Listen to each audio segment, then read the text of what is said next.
On the far left, we have Ian Harris. Ian's a mining engineer, over 20 years in the business, tons of exposure in South America. Most notably, he was instrumental with Corriente Resources putting the Mirador mine into production. It's one of Ecuador's largest mines, a copper mine, which was subsequently sold for $690 million. And then to Ian's right, we have Mr. Sean Roosen.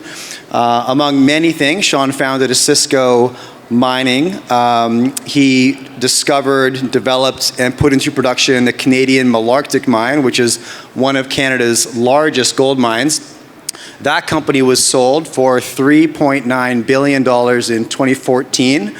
And the brilliance in the transaction was that Sean retained a 5% royalty on the Malartic mine. So if you were at my talk with Randy Smallwood in Workshop 3, we got into the streaming business. For those of you who are new to the industry, royalties are very similar. But effectively, that 5% royalty on the Canadian Malartic mine became a founding asset for Sean's next company, Osisko Gold Royalties. He since left the leadership of that company and is now running Osisko Development Corp, where I imagine he is trying to do it all over again. And as well, Ian is now back in Colombia, new company, Libero Copper. He's trying to do it again too. Thank you so much for joining me up here. How'd I do on the intros? Did I nail the resumes? Yeah. Pretty well. Yeah? Okay. All right. So what I want to do right away here is just, I've been doing this a lot, but it's helpful for us to know who we're talking to. If this is your first time at my conference, could you give me a wave? Yeah? Okay, awesome. All right, thanks guys.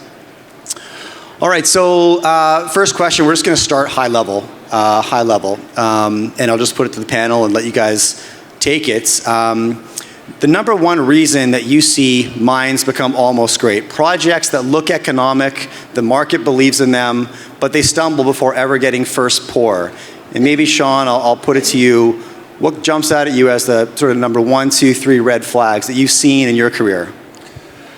Well, I think, it's an old analogy that I've used quite a bit, is that, you need a good jockey and a good horse if you're going to win the Kentucky Derby, and nobody's ever won the Kentucky Derby riding a donkey.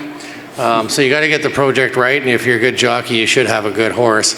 A lot of things that we see that go wrong in the sector can be somewhat execution, but at the end of the day, all good assets that I've seen make it into production somehow, some way. So asset selection is kind of the number one criteria that I look at in terms of that. Scalability, location, and all the normal things that you would see in a good real estate deal is what you need to see in a good mining deal.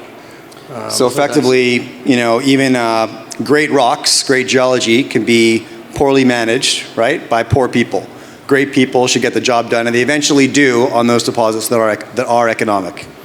Yeah, I think that, obviously you need a good management team and preferably a great one. If you have to optimize shareholder value and get the shareholders paid, we've been to the Stanley Cup of junior mining a couple of times. We've created over $13 billion worth of paydays for shareholders over investments of about $3.4 billion. And the only reason that has worked is because we've had access to capital at a reasonable cost, and we've had access to capital in a timely fashion. And that was at the cause of the fact that we had selected projects that we felt that we could get behind and represent in a big way, and that we could take the so-called Lassonde curve, the time value of money, which we usually have a great flurry of activity and investment with the more speculative shareholders in the beginning, and you see a great rise in share price during the exploration cycle, especially if you have big discoveries. And we've been on a bunch.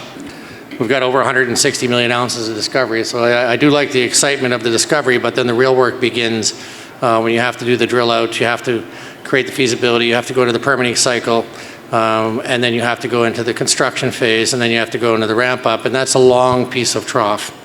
One of the big things that's driving value in this market is permitting, and the timeline of permitting and the cost of capital to maintain a project while you're in that cycle. Some people call it the valley of death and many other dramatic terms, but it's the time value of money between when you've made a discovery and now that you can do something about it, and you can convert the drill hole wealth into actual mining wealth by extraction.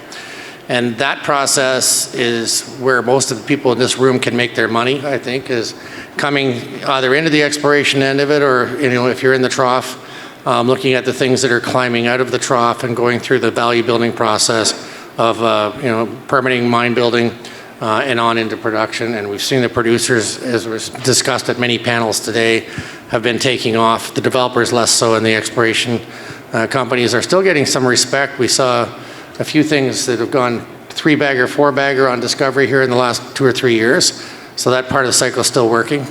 So I think that when we look at where value creation is right now, it's very much in the traditional sense of the trough. Okay, thank you, Sean. Ian, I want to go over to you. Very similar question, because you come at it from a different perspective, being an engineer. And I want to say like community builder, because if I think about the Mirador project, you were navigating a new constitution, new mining laws, built the right relationships in country to get the job done. So same question, top 2, 3 things that you see as the reason that good projects fail, or that projects fail, as Sean said, good ones eventually get built.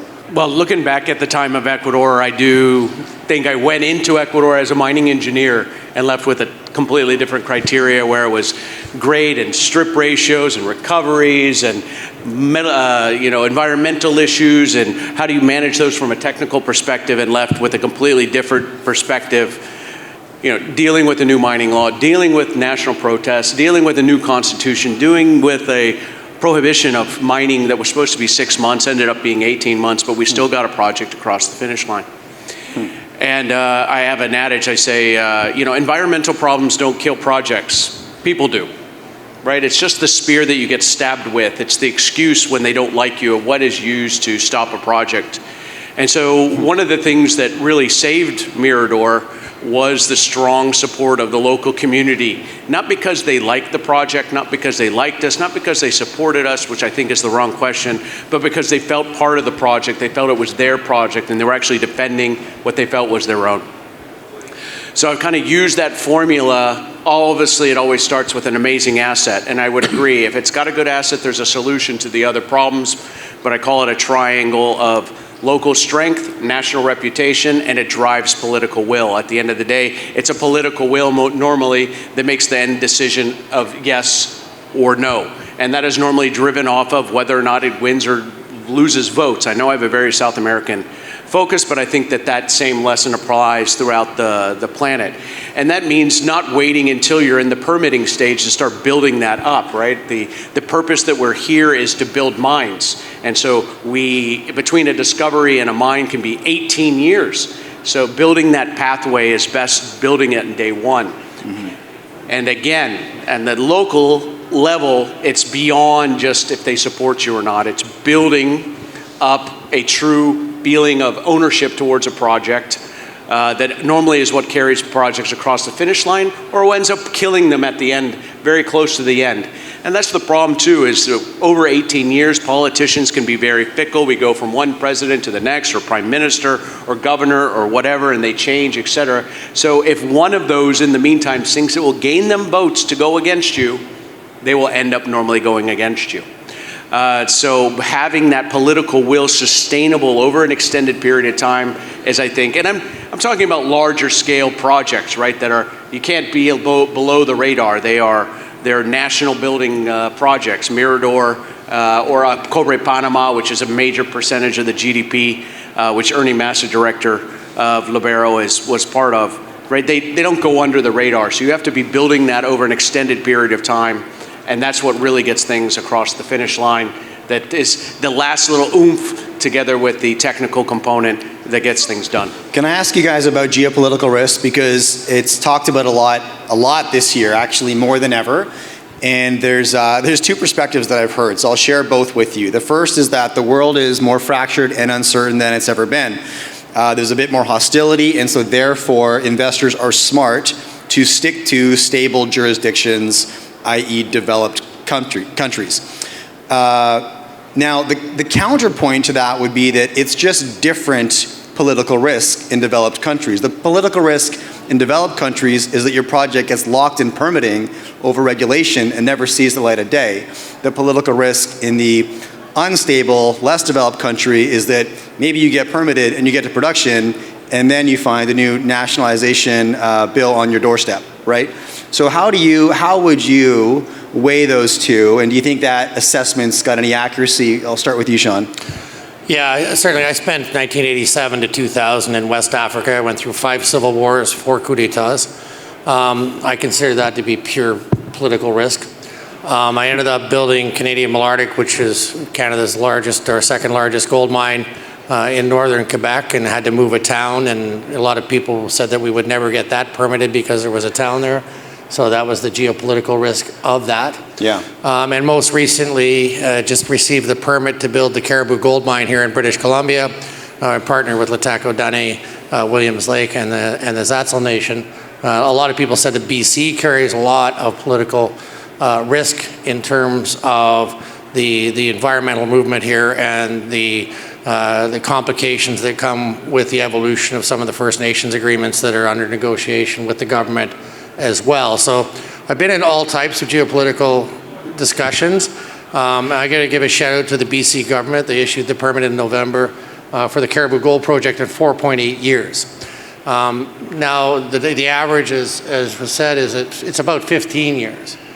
So 15 years to get a project permitted for production. That's the average right now in the industry. Yeah. So just for context, that means once you've proven your deposit is economic and a mine could be built, you have to get it permitted. And the average time to get those permits is 15 years. Yeah, so that's the message there is that the BC government and the population of BC and the First Nations that we work with want the project. Because it wouldn't go forward if we didn't have the support to the point that without local support, and that's not something you wheel up and you say, oh, by the way, help me out, I need a permit, I'm a mining guy. It's like you got to be part of the community, you got to be part of the daily life. People have to have a trust relationship with you. You have to deliver day in, day out. You can't show up and make a reputation in 5 minutes. You can certainly lose one in 5 minutes, but you can't make one in 5 minutes. And you can't have relationships that where people will stand beside you and advocate for a project. In often cases where stated it's at political risk to the dire straits of the person that's advocating for you, for people to take that risk. And and here in BC, the NDP government got elected. They formed the government on Monday. They gave us our permit on a Wednesday. So we take that as pretty good omen that political risk here on this particular project is in good shape. Now, when we look south of the border in the U.S., it's very much state by state, and whether you're on BLM land or not. So that's another form of geopolitical risk. And with the change in the administration in the U.S., we'll see what happens with permitting. But there's permits in the U.S. that have been under suspension for 20 years now. And still not going. So it is a big part of the equation. I've been involved in about 19 different projects that have gone to permit now. They're all a challenge, but I prefer the ones that, where we have rule of law, and that once the permit is issued, that we have an expectation that that permit will stay issued. Now, I've been in other jurisdictions where that was not the case. You had a project permitted and that permit was revoked? Yeah, West Africa had a few of those incidences, and you can see them now in places like Mali and Congo, where things are coming unraveled in mature projects. So those are challenging environments, and the rule of law is not evident in a lot of the other parts of the world that have become more dangerous and more difficult. South America is kind of bifurcated. You've got countries that have gone very far right, like Argentina and sort of El Salvador and some of these places that have really gone, pulling out chainsaws saying we're going to kind of red tape and bureaucracy. And then you've got countries that have gone very left, like Panama, where people thought they had an investment environment that they turned out they didn't. So I'm going to stick. I came back and started working mostly in Canada in the 2000s, and it's been very good. And I've contributed quite a bit to the growth of Agnico with over 45 million ounces on their balance sheet that came from projects that we did. And about 700,000 ounces a year that we booked there. We've been able to build good companies and good projects on these assets, and that's really where we're specialized. We also have projects in Utah, which the Fraser Institute considers the #1 jurisdiction in the world for investment purposes, and I put a lot of onus. Yeah, it's #1. So I put a lot of onus on that Fraser list when it comes to geopolitical risk and multiplier for investment theses. That will change somewhat with the jurisdictional, with the changement in the U.S. And the government and jurisdictions are going to move around a bit under the Trump administration as to where they sit. but political risk on the international side, and it's still not that easy to work in some parts of Asia. It's still not that easy in some of the more, higher risk countries in South America. But at the end of the day, where we've made the most money as a group has been here in Canada. Our sister company has a Gaspé copper project in Quebec, and that's where we've seen the most value for our group. Yeah. Is back here in Canada and the U.S. Okay. And Ian, anything you want to bolt on there, maybe through the lens of your Latin American experience, fluent in Spanish, you spent over a decade down there. You live in Colombia, and it's a continent that's heavily endowed and politically diverse, right? As Sean mentioned, Argentina was one thing until very recently. Now it's something very different. I take a little different perspective, and because perhaps it's copper, and you're limited to, the 10, 12 of the top 20 copper mines in the world go from Chile all the way through, or used to go through Panama, right? And so if you look at the biggest copper mines that have been built over the last 20 years, you can't say, those been in the jurisdictions that we picked, right? They've been built in what classically might not be the best jurisdiction, so they really go counter to the intuition. And I think it's a lot of times it's because we're more comfortable in jurisdictions where we understand them. And I would argue, TikTok might not argue that you can't wake up one morning and have a completely different story. That's so, or BC changing the way they deal with First Nation rights. It's just you're more comfortable. But I think that same part is if I'm an investor and I'm looking at a project, then you want a team that understands that jurisdiction, inside and out, or has as our large organization has a team down on the ground that really understands it. Because I truly believe that projects are built on the basis of creating political will over time, and there's windows that open that get them built. But we're talking really big projects, right? There becomes a window, or you can identify a window coming, and things happen. I think we might be seeing one coming up in the United States. Potentially, we'll see how it all plays out. But there might be a drive to bring production chains home, and now is the time to have your project ready and available to be constructed. So I think it's an oversimplification when we say we would like to invest in good jurisdictions when projects last 18 years, and it's not that Canada doesn't change its mind or the United States doesn't change its mind on a flip of a hat too. So it's more of, can you sustain a positive political will over an extended period of time that gets a project built?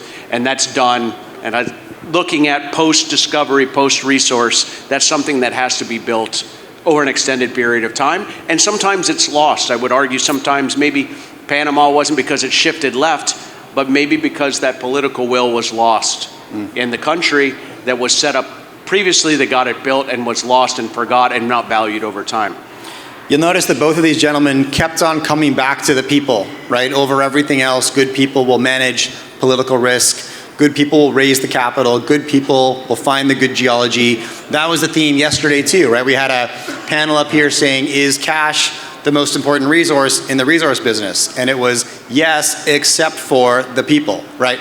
And then we made a commitment as a room that you guys were going to go out there, find 10 companies, and ask all the managers how much of their company they owned, right? Most important question that you can ask. When success begets success, right? When you've already put the puck in the net, great people are attracted to you, and it becomes easier to build your next team. It becomes cheaper to raise more money for your next project, right? Because you've got the track record and the resume. That's why I wanted to bring both of these gentlemen on stage today, because they put the puck in the net in the past, and they're building new companies today to do it again. Ian Harris, Sean Roosen, thank you so much for joining me up here today. Give them a round of applause. Thanks, Jake. Thank you very much, everybody. Good luck with your investments.